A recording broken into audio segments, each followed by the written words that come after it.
here at the Shanghai Ritz-Carlton, and it is top notch. I think it is the best hotel perhaps that we have ever stayed at.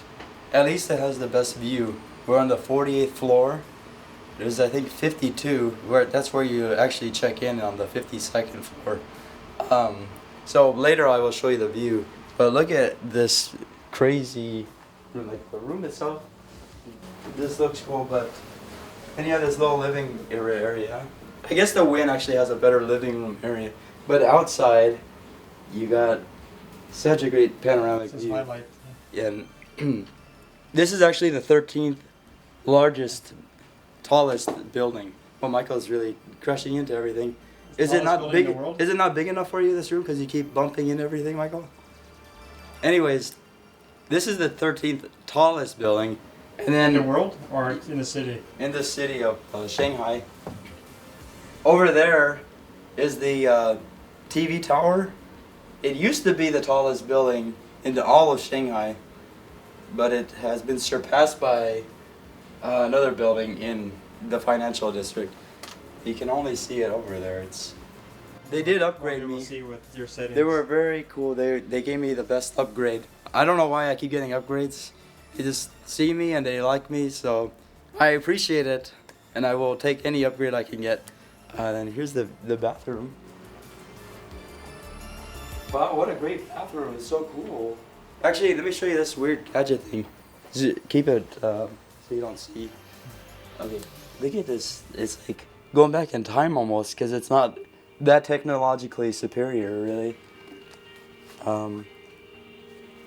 Yeah, it looks like just a bunch of buttons you have to push, but it doesn't really do much. You know, it's old-fashioned. It doesn't have an iPad. This is kind of lame because they have Bose. I think that's kind of low of them to do that.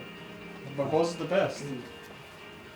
Bathroom, it's pretty cool. You got a double sink, and then this ridiculously cool bath. I don't think I ever had a bathtub that had this.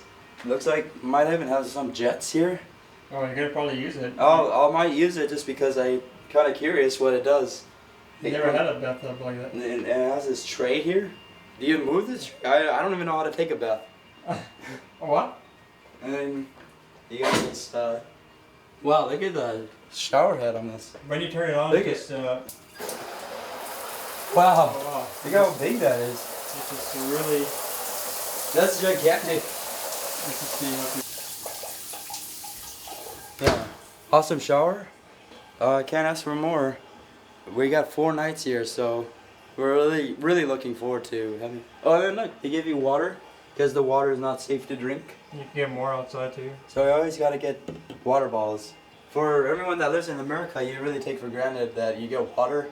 You can technically drink it out of your sink, but not here.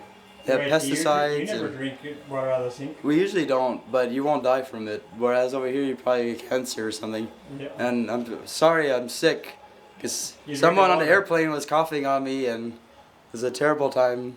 Why would someone cough on you on the airplane? Because they have bad manners sometimes over here. Okay, well, there's another thing here. What's this? Oh, yeah. Wow, they have 2 massage tables.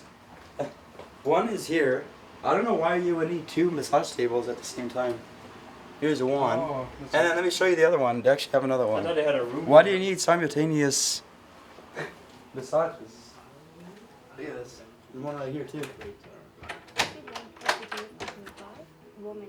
Isn't that crazy? Yeah, that is crazy. And then look at this high-end. It looks like a high-end espresso maker. Can you make a coffee with that right now? No, we're going to the Starbucks Roastery. Oh, yeah. And I think it's better than this. Probably. By the way, I did get the coffee here. It cost me $12, and unfortunately it was pretty bad. So you gotta take what you can get.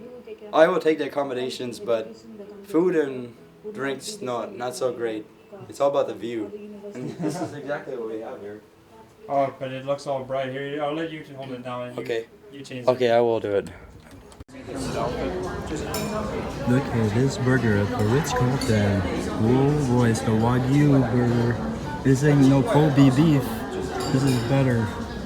I haven't tried it yet, but I'm sure it tastes good.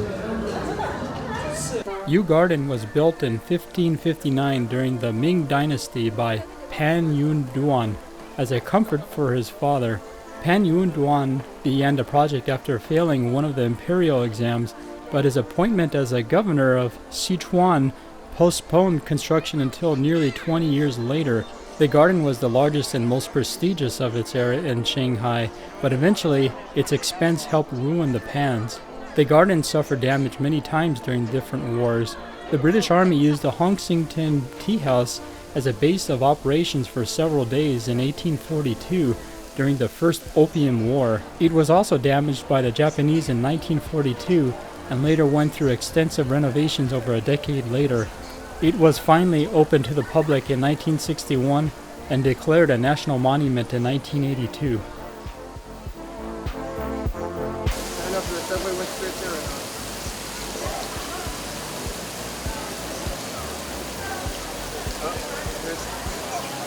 Send me the photo. This is the garden. So this is considered a garden? Yeah. It's not a garden. I thought it was a different kind of garden.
We just went to a traditional tea ceremony, and it was not a scam. Ironically, we were approached by some teacher who actually was a legitimate teacher and just wanted to hang out. So in some cases, you might actually be approached by a real person. And it can actually be legitimate. I could tell because her English, I mean, she wanted to take a photo at first, and it seemed really real. I could kind of tell when someone is being disingenuous. Then we go to Old Town, which is going to be torn down in 2 months. So it was a little bit weird, but as soon as we went into the tea house, I was like, oh shit, I heard about this scam. I was like freaking out because I was like, we're going to be stuck with a $1,200 bill. But fortunately, it was not. It was so $185, but that was for it's like 45 per person. Yeah. We had a good time. And she paid her own way, so she wasn't in on some scams. So. We're getting an audience here because it's China. Everyone wants to be on TV. We're big stars in LA. We are. Okay.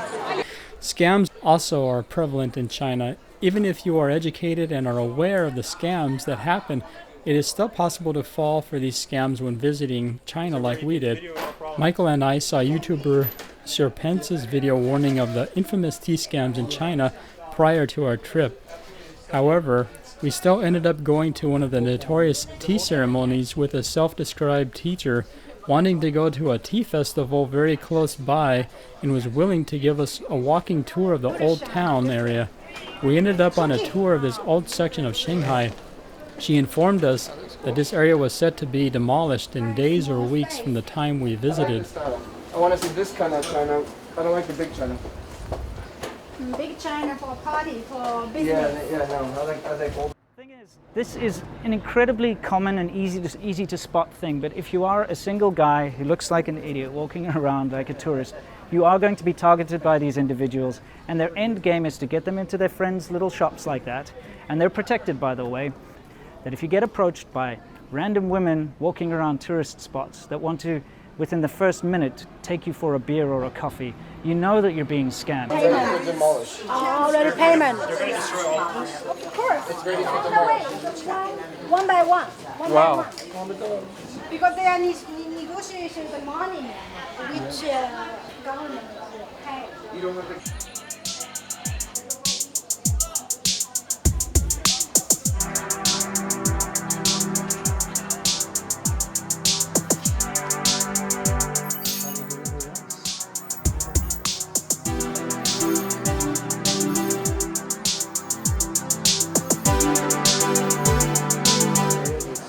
We were told that this area in old Shanghai is actually going to be torn down in 2 months. Oh, this is going to be torn So down? we'll not- Oh, wow. it This just- might be the last time So that Michael people will be able doesn't to pay see this. attention to our guide we have here.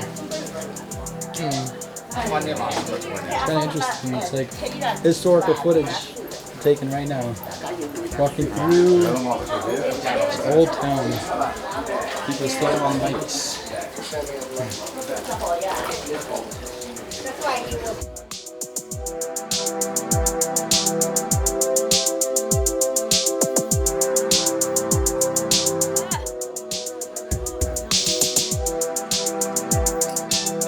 Bali, travel.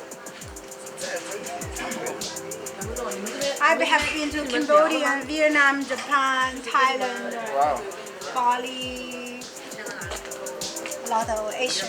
I've been to Hollywood, Los Angeles, California. It's like my grandpa. When he smiles, he has small eyes. We need a photo here together. And I like the door. Brown skin is nice, it's sexy. Yes.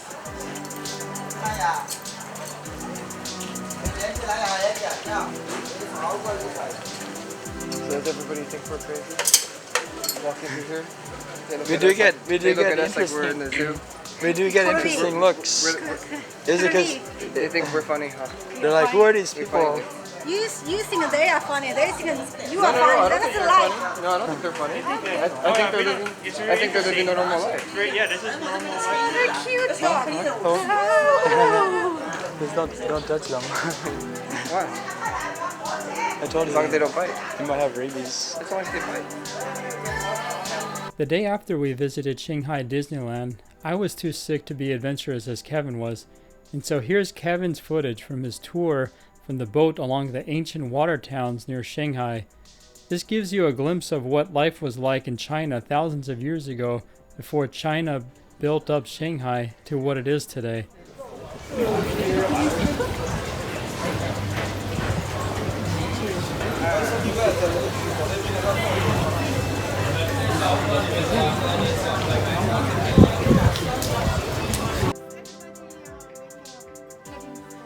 Everyone say hi. Kevin's time.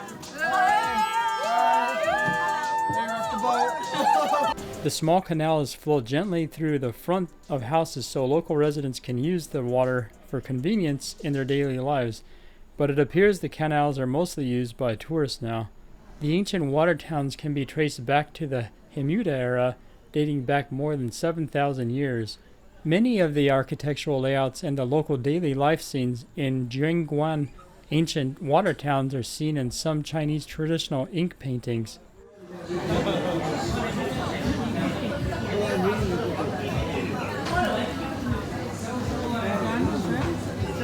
The world's largest Disneyland castle, world's fastest train, world's largest Starbucks, world's largest buildings. These are all the proud achievements of the Chinese Communist Party to show they are on top of the world. These achievements almost serve as propaganda to bolster their image internationally. For more than a decade, there has been a paradigm shift that China was the world's new superpower and a competitor to the United States. There's no shortage of Chinese superstar companies that have turned to dust. Unfortunately, many Chinese companies don't allow independent auditing of their accounting. Many of these superstar Chinese companies eventually get delisted or lose most of their investor money when the fraud comes to light later on. Even Warren Buffett was on board. You now see hundreds of buildings. You see the cranes operating. You see, I mean, it is incredible the transformation that has happened to a country where for hundreds of years nothing happened. I mean, it shows you the power of a system. The system now is unleashing their potential. One of these mornings. The biggest Starbucks in the whole world, right here. for Good Friday or something. It's like the Coliseum. We're here at the Starbucks Roastery. The biggest Starbucks in the whole world. There isn't a bigger Starbucks, and it's a This really is amazing two experience. stories big. We're at a second story right now. In fact, they use a pneumatic tube to send the coffee beans all around the coffee roastery. I've seen it actually being moved. Well, you can't. Danny will show you. This is the only place you can get, the only Starbucks in the world where you can get Chinese coffee. Yes, it's a small farm apparently, so that's why you can't really get it anywhere else but here. It is so massive, you will not have a problem getting any seat. There's plenty of seats available actually inside the roastery. You can have they have enough capacity to handle like 20 siphons at one time. And then they have the Princey Bakery, which is awesome because it's like, I haven't tried it yet, but it's really You good. might get a pizza or something like that too. Yeah, we're gonna try that. It's cool to see the process. Everything is done in-house. They roast it right here, and they probably ship it to the Starbucks around China. The reserve is really cool, but then the roastery is way cooler because it's like, I'm getting beans here that are done in-house that are only like a few hours old. And it just tastes really, really good. And also the baristas, they're amazing. They like go way beyond anything you've ever seen in terms. I mean, Starbucks baristas are usually very friendly, but here they're like uber trying over the top. And they also speak pretty good English. Yeah, it's amazing. I think they have a requirement here that not only do they have to be coffee masters, but they also have to know really good English, and it's pretty amazing.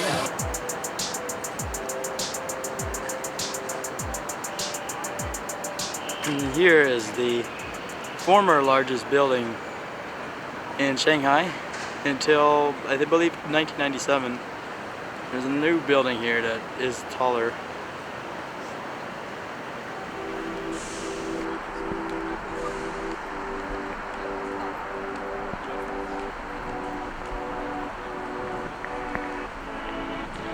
This is the view of the financial district in Shanghai. Somewhere, Shanghai Exchange is here somewhere, but we're not gonna make a special trip because of our experience in Zurich, Switzerland. In the 1990s, economic reforms resulted in intense redevelopment of the city, especially in the Pudong area where our hotel was located, which attracted foreign investments and return of finance. The city has emerged as a hub of international trade and finance. It is home of the Shanghai Stock Exchange, one of the largest stock exchanges in the world by market capitalization at 1,536 feet high. The Oriental Pearl Tower was the tallest structure in China from 1994 to 2007, when it was surpassed by the Shanghai World Financial Center.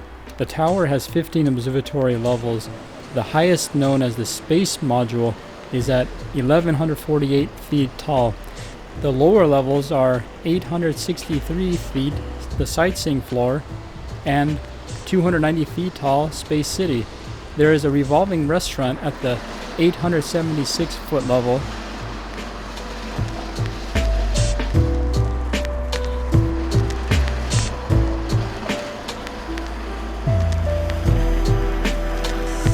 Over here, they're promoting Shanghai Disney. They have the same structure and to promote Shanghai Disney, so people come over there because it's not working out so well for them yet, I think.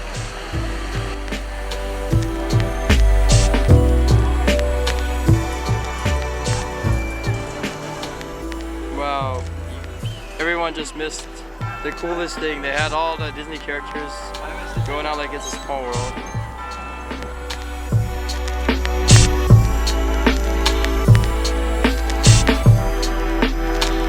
I got a tap on the shoulder while I was video recording the facade entrance of the Disney store, and the police were questioning whether or not I was videoing their police presence in the area. But then after I was questioned by that one police officer, about a dozen police officers started rushing to the area looking for me to question whether or not I was videoing them in the area. And then I told them no, I was just videoing the Disney store, and they let me go, but it was kind of a scary experience.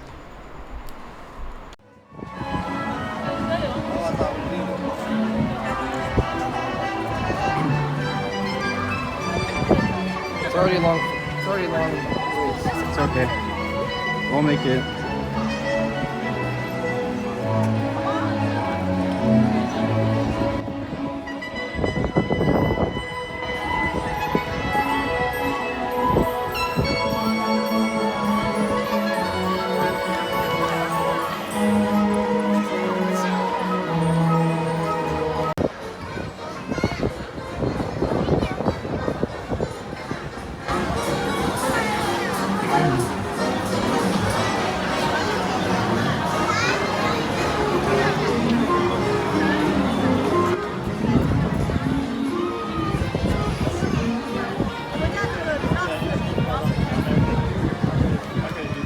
Oh yeah. But I have another one anyway. I have enough for.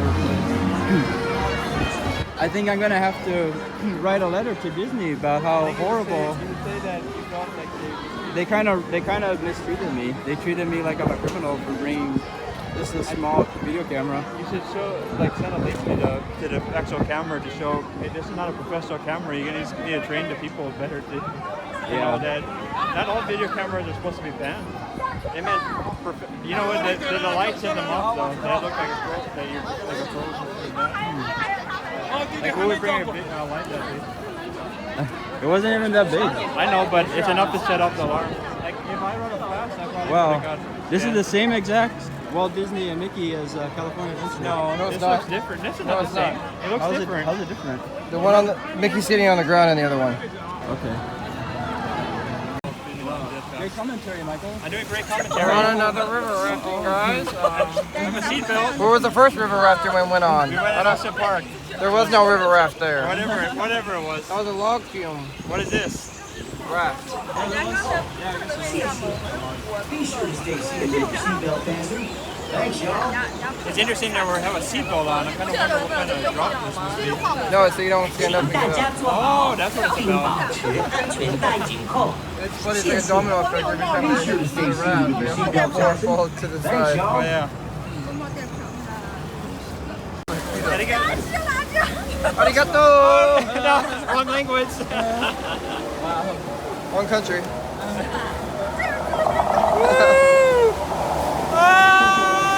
Oh no! Man, that's wild.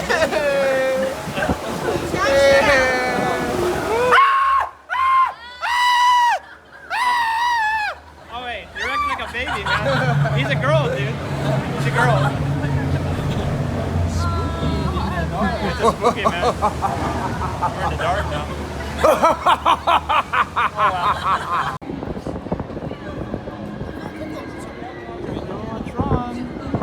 Most exciting ride in the whole park, probably.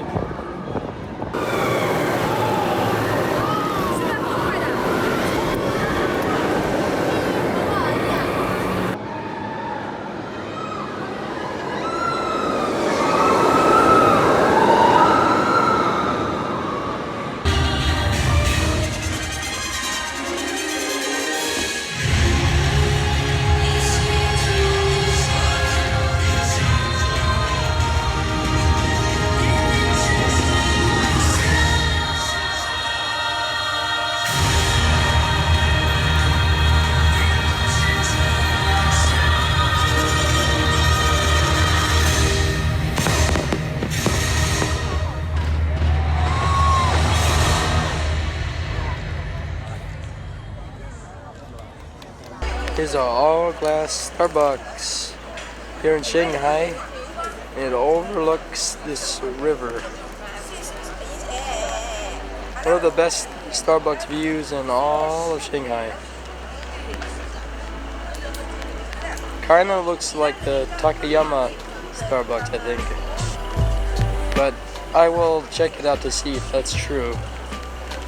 Where you're going? Michael still doesn't know which building we're staying in on the third night.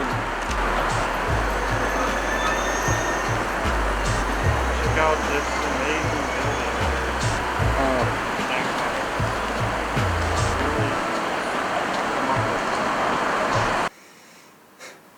Welcome to Shanghai, or as Kevin calls it, Scam High. Because there's nothing but scams out here in Shanghai. you go to the taxi, and you better make sure it's a real taxi.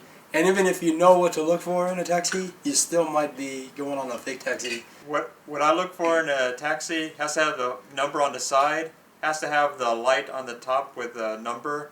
It has to have the photo ID. But then I have an additional requirement. It has to be an older Chinese man who does not speak any English is a good sign. If he speaks one word of English, you run. I would Get out of be there. very skeptical of him. Get out of there. He should not know, he should not even know thank you. Also, we did get scammed by the tea lady.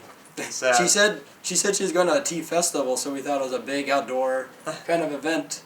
But then it was like in this dingy old town area. She said that the area is going to be demolished. I have no idea if that's true, but I think that was a lie. Then we ended up going into this place that had like all these old guys. They're kind of scary. I don't even know why we didn't even notice at the time that was kind of a weird event. There's one reason why I say that happened is because we didn't eat that whole day, the day before, so we were kind of just tired and exhausted from not eating, so the brain does not work. But it's okay. It was not a terrible scam, not the worst scam in the world. It was about $200 US, I think. But it was split 4 ways, though. Yeah.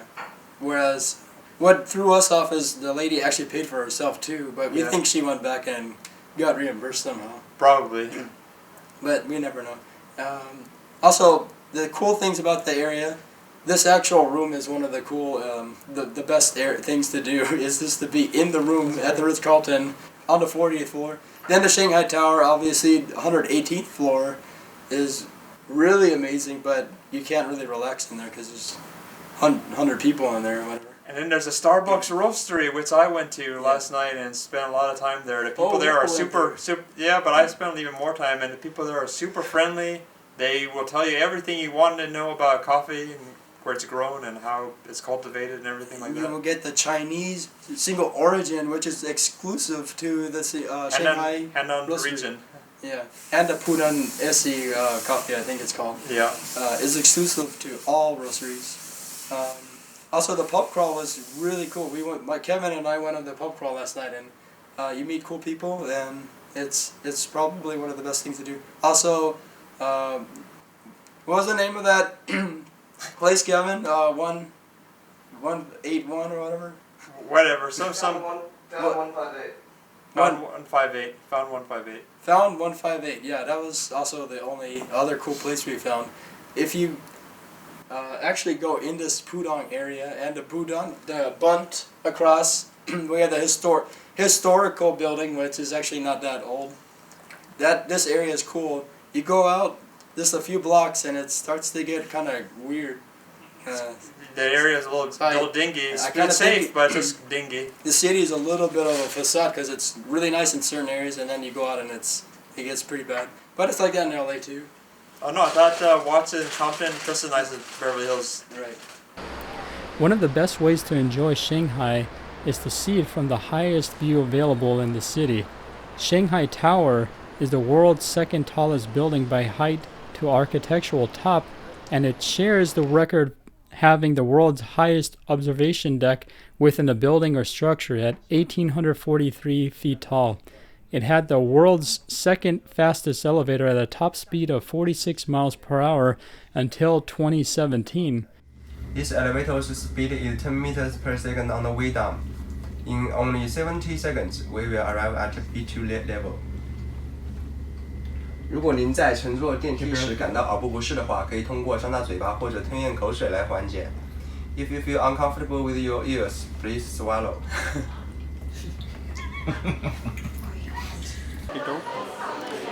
We're here on the 118th floor of the Shanghai Tower. It's an amazing place. 632 meters tall. You basically have the view you have when you're descending on an airplane But about it's to go to white. the airport. It's really just white behind you. But you could try to fix that. Just show it for a second. And it is like a minute long elevator, right? So it's actually not that bad. You do have to yawn going up the elevator. Yeah, because otherwise your ear. I see so many people, they don't yawn, and then they're like. Yeah, it was funny going into the elevator, all the people. You were like, oh, this might be scary. Does it hurt your ears? But it's cool because you can go all around the whole building and see a 360 view. degree view of the whole city. So you see everything. You see Although I everything. have noticed, it seems like the best stuff is right next to where we are. If you go a little bit further, it's kind of dingy. And all the neighborhoods seem to be empty once you go past the commercial touristy spots. And also, people obviously don't speak English once you pass the tourist. And there's a gift shop here. You can actually send a postcard with a postmark from the top of which the Shanghai. Danny will be doing. He will Yeah, be I will be sending a doing it. postmark to Aunt Molly, Yep. our Aunt Molly. Okay. We're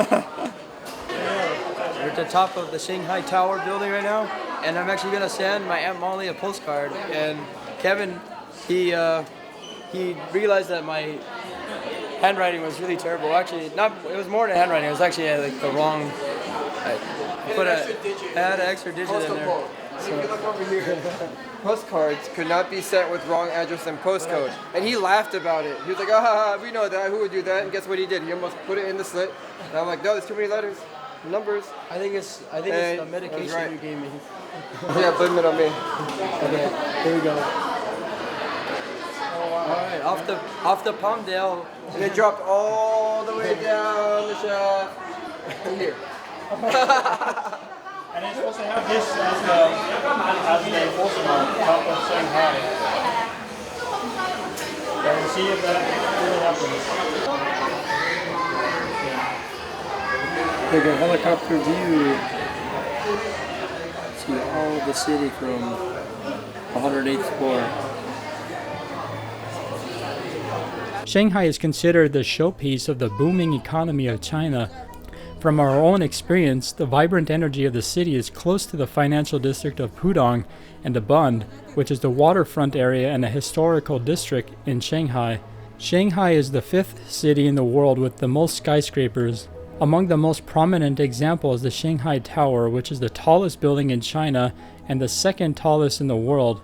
Like many large-scale projects in China, the Chinese Communist Party rule over the project is a classic example of the party caring more about the reputation and image China would receive over the actual use of the building in attracting actual foreign conglomerates it was supposed to attract.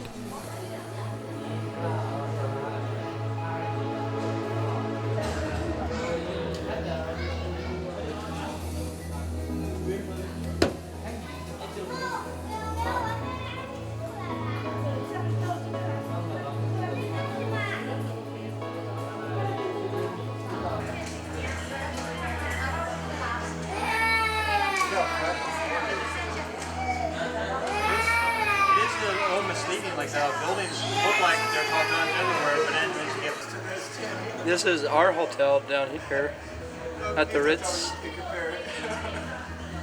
And then I'm zooming out, and that's way higher than our hotel.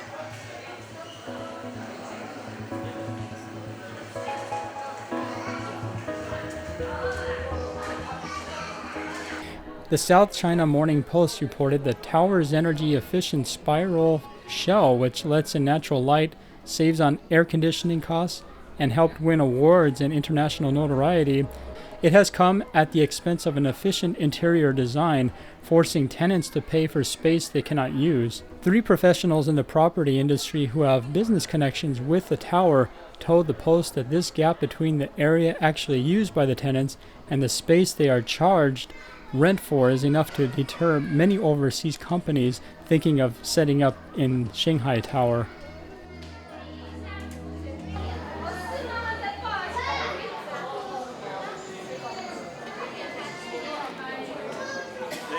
the day that they did bring the Drabi, it would fit on this thing so you could do time lapse. I must show you how bad the fire was. There's another observation deck on the 88th floor.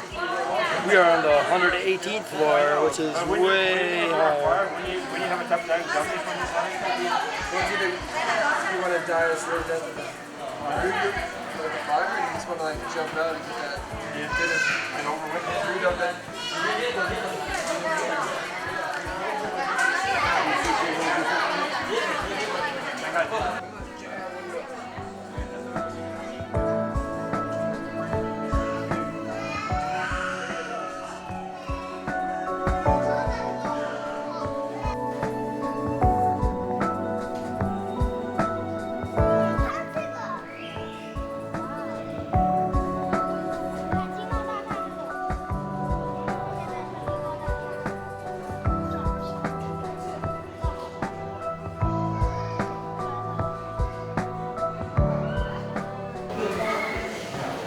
way over there is Disneyland. I'm not sure you can see it though. Citizens of many countries and all continents came to Shanghai to live and work in the 1920s and 30s. Those who stayed for longer periods for some generations called themselves Shanghailanders.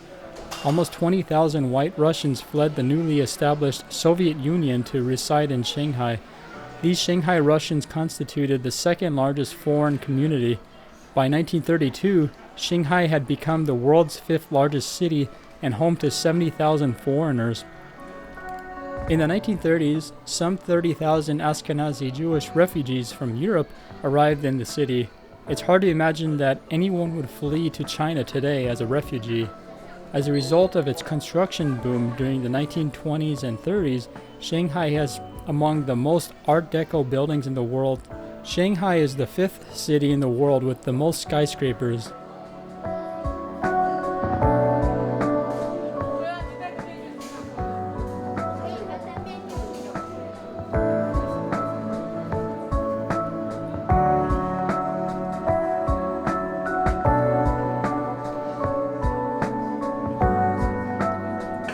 Is that your excuse to say it's not an old town area anymore? That's the U Garden, towards the middle of it on the right. Where we were. And we walked down, remember we were next to a park at the end? In a way, it's interesting to see that.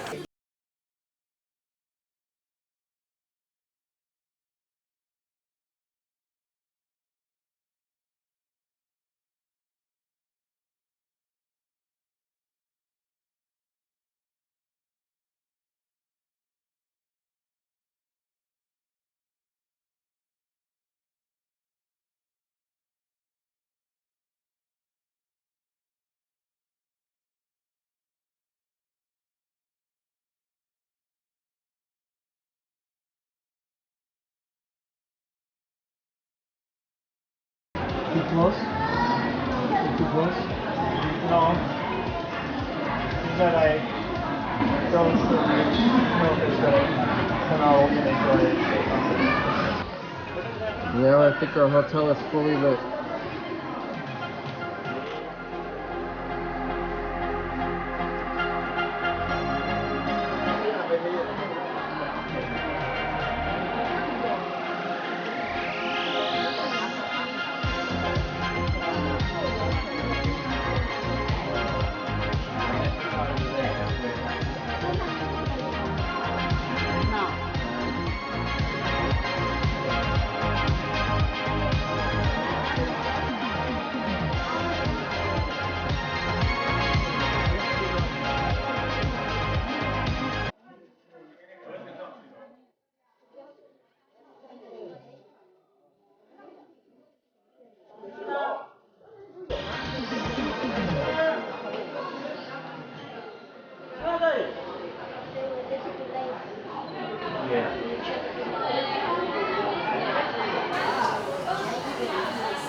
And this is where our hotel is.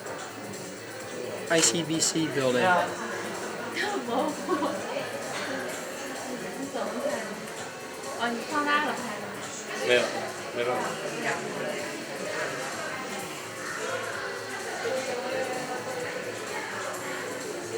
This would be such a great shot of all those cars down below if it were not for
I hope that I have earned your like on this video. If I have done so, please go ahead and take a quick moment to press that like button so it turns blue, and also be sure to subscribe and hit that notification bell so that you can enjoy all the future videos I will be making. Thanks again, guys, and see you in the next video.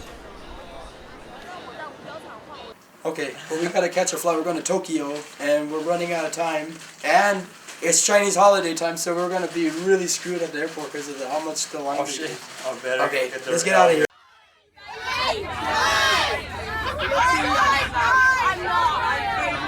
I'm 20 years old and you did it 20.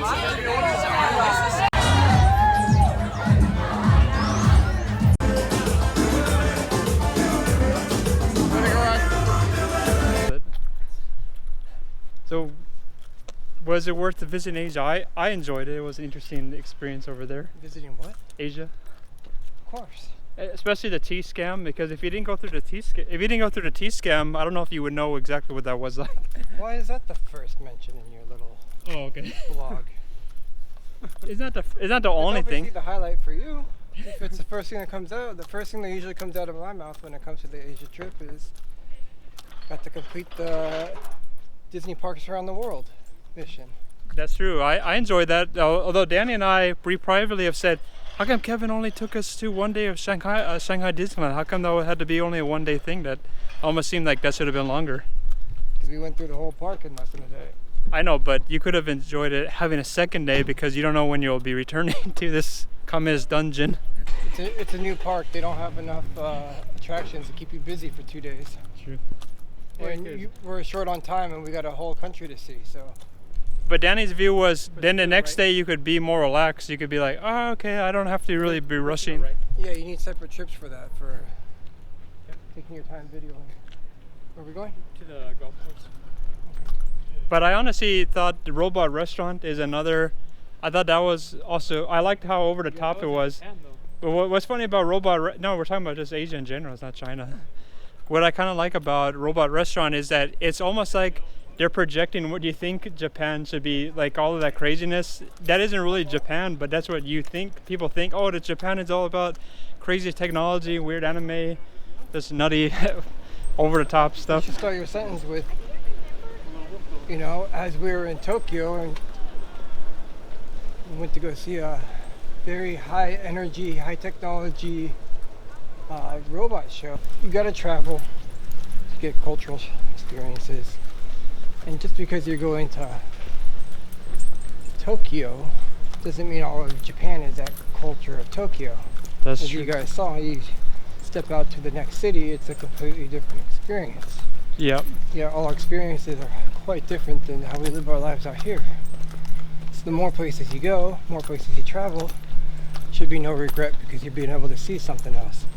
Even if it's to a place you might not like, just don't go back there, but you got to see what it was like. Like Beijing. Well, you didn't get to share in our experience of visiting a communist dungeon, but it was kind of a freaky town in a lot of ways. It kind of had a more, because in Shanghai you don't notice it as much because it's not the capital obviously, but in Beijing you see the military, you see that they have, you can kind of see the. What did we notice in Shanghai was it was kind of like a facade, right? Because you had like the main area where we had the Ritz-Carlton, and then like right in front of it you had that what do you call it, the Bund or something? The Bund, and then Bund. And then if you go way behind that, it's kind of like a big crap hole. Yep. Well, that's because it's in Shanghai. What is Shanghai alternately called? Scam high. So of course it's a facade. And it makes sense, just how, because basically Shanghai, obviously, it seems first world, and in some ways, some parts of it are first world, but it also has elements of second and third world too. That's the whole point. They're trying to show the world that, you know, they're just as modern and advanced as any other place, if not more, because financially, they hold on to a lot of power, making trades through other countries, locking in properties overseas and stuff. But you know, they got to show off. Oh, did you build all these high-rises with literally no occupants? Have you learned of their newest scam? It's called the Belt and Road. It's an amazing scam. Basically, China goes to a place like Africa, and they say, how about we'll give you a loan for $10 billion so you can make a railroad tracks. And then these African countries say, okay, sure, we need a train. So then they bring a bunch of people from China to build the train, and then the train is kind of shoddy. The tracks might actually be falling apart. And then this African country, they're kind of poor, so after a while they go bust on their loan. And then China says, well, we still need to get paid. How about we take your port? You just give us ownership of this for like 99 years. I mean, that's exactly what I was alluding to in my comment before. Like they do scams or something like that. All right, I guess you can for a little bit. So you were saying Danny was saying one last comment about going to China. I already said it. Say it one more time. You can see you a lot better. Wow. Okay. I was saying that when we planned this trip to China, we had no idea that they were going to close the borders and that you would not actually be able to go to Shanghai Disney or other places in Shanghai just because you can't get into the country. But I'm saying now when you look back, it's almost like we won the lottery because we got to do an experience that you can't do anymore. And who knows when, if ever. Plus, we visited Hong Kong when it was still a free territory. Like, for instance, nowadays people are getting arrested for holding blank pieces of paper with nothing written on it. But it's their way of saying it's like a silent protest because people are having a blank piece of paper saying, well, we're not allowed to say anything, and then the police still arrest them and say, oh, well, you're protesting, that's against the national security laws. Yeah, the positive side of it was that we are lucky enough to get that experience because we don't know when we're going to be able to do that again. I don't know where your controversy always gets added to the end of a point. I love adding controversy because it keeps people interested. But you should focus on the controversy. Okay. You shouldn't add it in to throw off his points when you try to end it with a positive note. Okay. You're all over the place. That's Michael. Maybe Michael would get more hits if he had a more focused video. I mean, you could talk about controversy, but I mean, structured controversy. It's kind of hard to make your point when you're not exactly structured yourself in communication. I like to be all over the place. Yeah, but who wants to listen to I you guess if you're all over that's the a good place? point. Good point. All right, is that all what we have to say for It's today? not going to come out anymore anyways, so yeah, you got enough. Okay.